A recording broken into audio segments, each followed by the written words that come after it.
N'oubliez pas la question que je vous posais aussi tout à l'heure au début de l'émission. Une question qui est pertinente puisque j'aimerais savoir qu'est-ce qui vous fait croire en Dieu. C'est le sujet du message que j'aimerais vous apporter en ouvrant la parole de Dieu aujourd'hui. Appelez-nous dès l'instant et dites, faites connaître à Fernand que moi, je crois en Dieu pour telle ou telle raison. C'est un conseiller qui va vous répondre au téléphone et ce n'est pas en ligne directe, c'est en différé. Donc, n'ayez pas peur d'appeler durant l'émission et en même temps, demandez la documentation que nous vous offrons et faites-nous connaître aussi vos questions, vos remarques, vos commentaires, vos bons conseils qui sont toujours très, très appréciés. Alors maintenant, je prends ma Bible parce que c'est la Bible que nous voulons laisser parler. Et toute la Bible en parle. Oui, comment peut-on savoir que Dieu existe? C'est toute une question.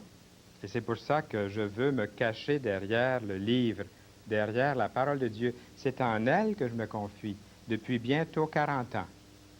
Et puis, je n'ai plus 41 ans. Ça fait déjà quelque temps que je connais la parole de Dieu pour apprendre à l'aimer, à la chérir, à la lire.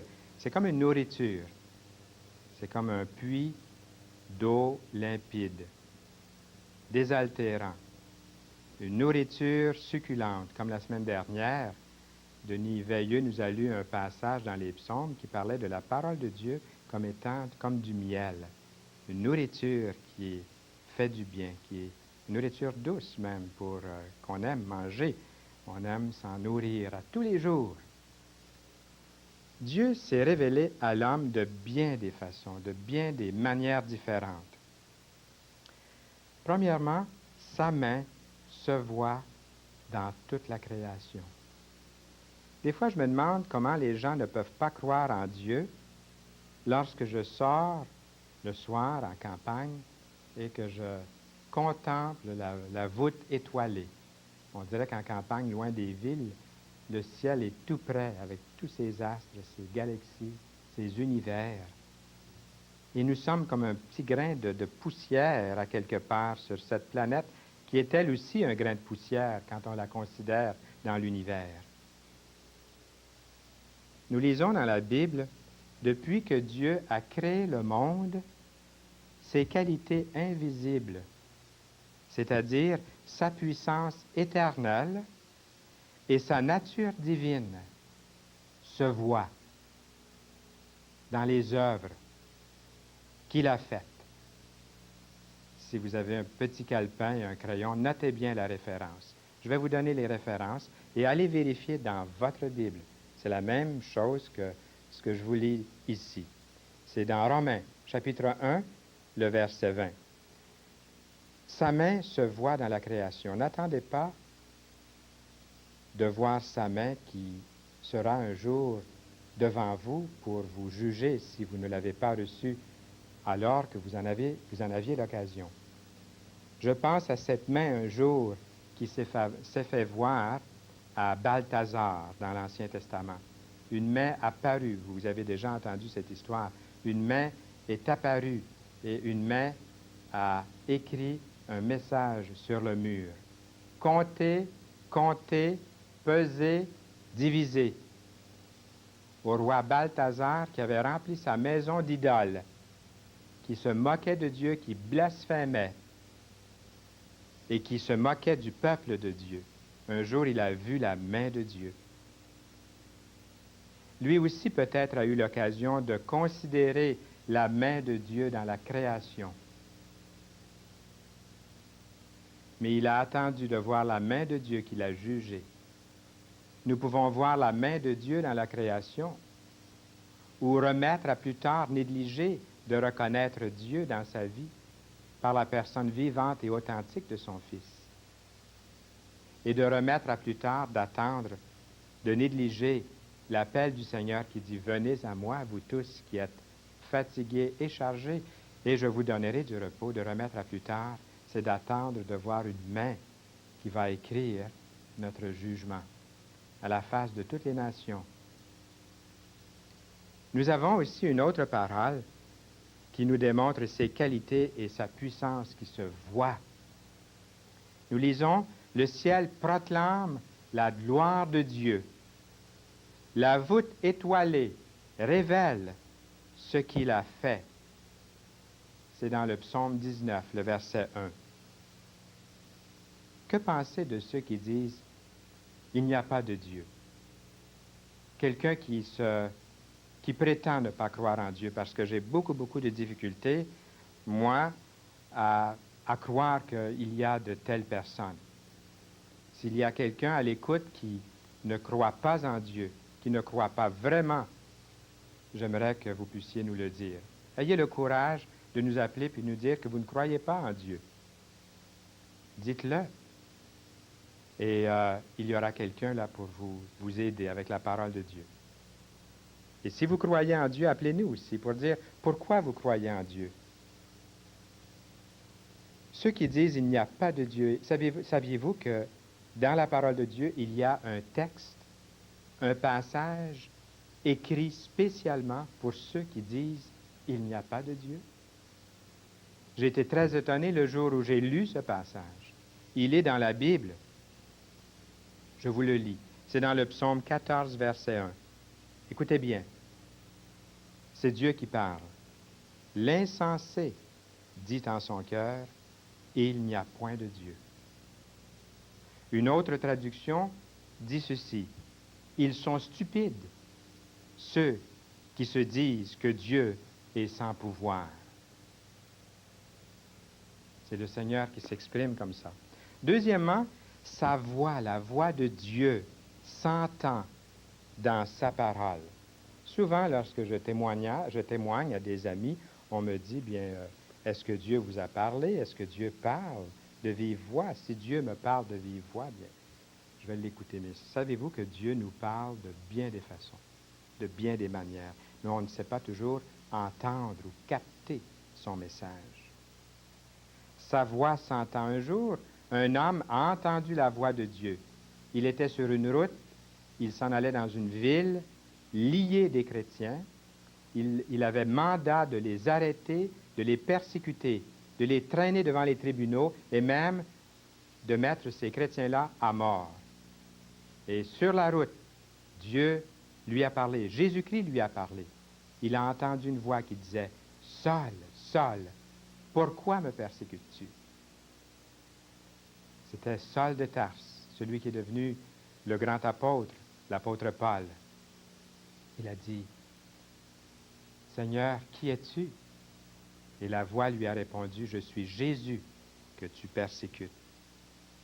Sa voix s'entend dans sa parole. Nous lisons dans l'Épître aux Hébreux, le chapitre 1, les versets 1 et 2. « Autrefois, Dieu a parlé à nos ancêtres à plusieurs reprises et de plusieurs manières par les prophètes. Mais dans ces jours qui sont les derniers, il nous a parlé par son Fils. » C'est par lui, Jésus, c'est par lui que Dieu a créé l'univers. Sa voix s'entend lorsque nous lisons la parole de Dieu. C'est comme si Dieu nous parlait. Quelquefois, c'est comme si on entendait sa voix, tellement c'est clair.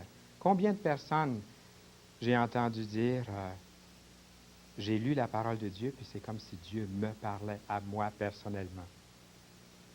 Son amour se révèle dans son Fils, troisièmement, par Jésus-Christ. Le Seigneur Jésus-Christ, un jour, était devant la ville de Jérusalem. Et la Bible nous dit qu'il a commencé à être ému, à être très triste dans son cœur. Il a même versé des larmes. Il a regardé la ville de Jérusalem et Jésus a dit, « Comme j'aurais voulu vous rassembler, comme une poule rassemble ses petits poussins autour d'elle, sous ses ailes, comme j'aurais voulu vous rassembler autour de moi. » On voit que Jésus-Christ était tendre. Il avait un cœur de mère. Il avait un cœur de père aussi. Il nous aime. Il vous aime. Vous avez une vie qui vous déçoit, une vie qui vous décourage, une vie que vous trouvez longue et triste. Vous regardez cette émission, vous me regardez en cet instant, et vous vous dites, est-ce que c'est bien vrai? Est-ce que c'est pas encore la foutaise comme toutes les autres choses, ouvrez la parole de Dieu et découvrez un Dieu qui vous aime. Vous, personnellement, il vous connaît par votre nom. Il est apparu comme un être humain, nous lisons dans la Bible, dans 1 Timothée, chapitre 3, verset 16.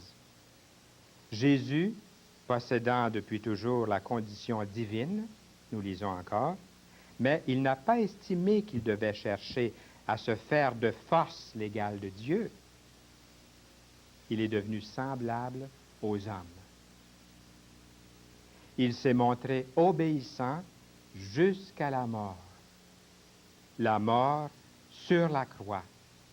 N'oubliez pas la croix du centre, celle qui était réservée pour Barabbas. Barabbas qui me représente et qui vous représente, c'est Jésus-Christ qui l'a prise. La croix du centre, entre deux larrons, deux criminels. Jésus-Christ s'est chargé des péchés de Barabbas et des vôtres et des miens. Il a pris sa place, ma place, votre place, sur la croix du centre. Quel Dieu d'amour! La mort sur la croix dans Philippiens, chapitre 2, les versets 6 à 8. Jésus a dit, « Je suis dans le Père. Il est en Dieu et le Père est en moi. » C'est Dieu qui s'est fait homme. Jésus-Christ, c'est le Dieu authentique. C'est le Jéhovah. Il y a une certaine secte qui utilise ce nom de Dieu. Mais nous connaissons le vrai Jéhovah, le vrai Dieu, celui qui s'est incarné, qui est venu dans ce monde et qui a accepté la croix pour vous et pour moi. Père, donne-moi en ta présence la gloire que j'avais auprès de toi avant que le monde existe. C'est une prière que Jésus a faite seulement quelques heures avant d'être placé sur cette croix pour vous et pour moi. Il s'est souvenu que de toute éternité, il était dans la gloire, il était dans le paradis, dans un lieu de délices, dans un lieu merveilleux. Mais il a laissé cette richesse pour se faire humble, pour se faire homme comme vous et moi, afin de nous aimer jusqu'au bout. Il s'est fait pauvre pour vous, nous lisons ailleurs, dans 2 Corinthiens chapitre 8, et le verset 9. Et la référence concernant sa prière pour vous et pour moi se trouve dans Jean 17, la prière sacerdotale. Dans 2 Corinthiens 8, 9, il s'est fait pauvre pour vous afin de vous enrichir. Et maintenant, les miracles qu'il a faits, dans l'Ancien comme dans le Nouveau Testament, prouvent qu'il est un Dieu vivant. Et ils sont innombrables. J'aimerais en mentionner seulement quelques-uns. Le déluge que nous trouvons dans Genèse, chapitre 7, les versets 17 à 24.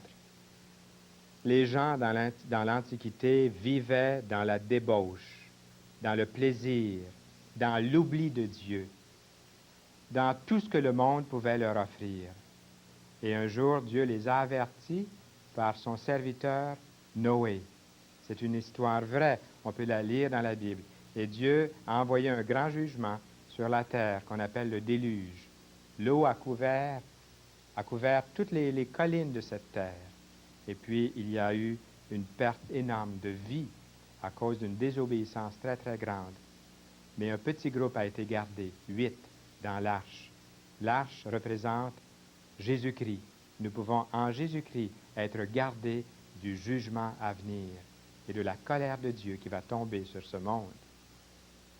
Nous avons aussi dans l'Ancien Testament la confusion des langues, ce qu'on appelle la tour de Babel, dans Genèse, chapitre 11, un grand miracle. Les gens parlaient tous la même langue. Et le Seigneur a envoyé un jugement. Il les a confondus dans leur langue. Quelqu'un a voulu, ils étaient en train de construire une grande tour. Ils voulaient aller jusqu'au ciel. Ça me fait penser aux satellites modernes. Les gens qui veulent sans Dieu aller jusque sur les autres planètes. Il n'y a peut-être rien de mal dans ça, mais c'est qu'ils veulent conquérir l'univers sans Dieu. Ils veulent sans Dieu faire ce qu'ils veulent. Nous avons aussi la destruction de Sodome et de Gomorrhe. Nous avons les 10 plaies d'Égypte dans l'Ancien Testament. Dieu est patient, il les a avertis par ses plaies devant le grand pharaon d'Égypte. Moïse est venu faire des exploits que Dieu lui a donné de faire devant tous, devant des témoins. Et les records, les écrits sont retranscrits dans la Bible jusqu'à nous. Dans le Nouveau Testament, nous voyons aussi la patience de Dieu. Nous avons vu l'extravagance sexuelle des pervertis, des personnes qui ont oublié Dieu et avec des personnes du même sexe ont fait des abus, des extravagances, et Dieu a envoyé des fléaux énormes, des choses que Dieu va encore faire parce que le cœur de l'homme, à la fin des temps, à notre époque, s'est éloigné de Dieu. Dieu avertit, il est patient. Et par des miracles, dans le Nouveau Testament, il nous a montré sa bonté par la naissance miraculeuse de Jésus-Christ, la pêche miraculeuse, l'eau transformée en vin. Je vous rappelle des choses que nous connaissons bien, que vous avez déjà entendues, la multiplication des pains, la résurrection de Lazare, la résurrection du Seigneur Jésus-Christ. À travers les âges, des hommes pieux ont rendu témoignage de Jésus-Christ. L'apôtre Paul a dit, « Je n'ai point honte de l'Évangile. C'est une puissance de Dieu pour le salut de quiconque croit. » Croyez-vous?